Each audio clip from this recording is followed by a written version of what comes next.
Go ahead. This is Mr. President, No, I'm not going to be watching, probably, maybe I'll see a little bit of it. I'm not going to be watching Mueller because you can't take all those bites out of the apple. We had no collusion, no obstruction. We had no nothing. We had a total no collusion finding. The Democrats were devastated by it. They went crazy. They've gone off the deep end. They're not doing anything. They're not doing health care.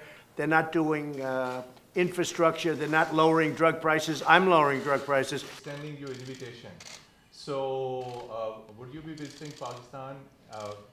Because if they worked with us, I could get drug prices down in half. But the Democrats don't seem to care about drug prices. All they care about is a phony investigation where the report was written. It said no collusion. The report was written, and the Attorney General, based on the report, was easily able to find there was no obstruction. There's no nothing. They're wasting their time. Afghanistan? You see, this is the closest we've been to... And Robert Mueller, I know he's conflicted. There's a lot of conflicts that he's got, including the fact that his best friend is Comey. But he's got conflicts with me, too. He's got big conflicts with me. As you know, he wanted the job of the FBI director. He didn't get it. And we had a business relationship where I said no.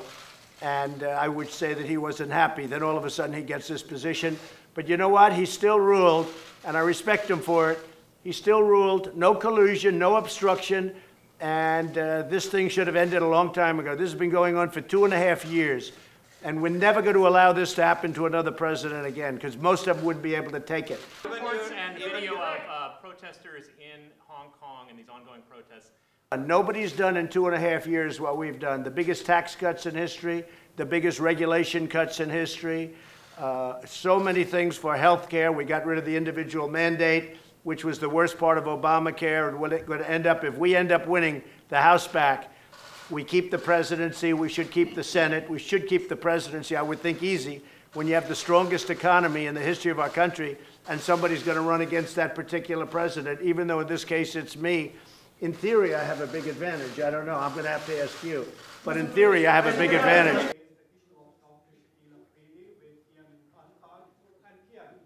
A lot of great things are happening, but the Democrats, they don't want to talk about that. They want to stay off the economy subject. And what they're doing is just hearing after hearing after hearing. It's nonsense, okay? They tried an impeachment vote, and they got slaughtered last week. They got absolutely slaughtered. It was the most ridiculous. I didn't even know they were going to do it. And I'll tell you, just in finishing, I have a lot of respect for the Democrats, because most of them voted against impeachment last week. And I have a lot of respect for those Democrats that did that, because they're doing the right thing for the country. No collusion, no obstruction.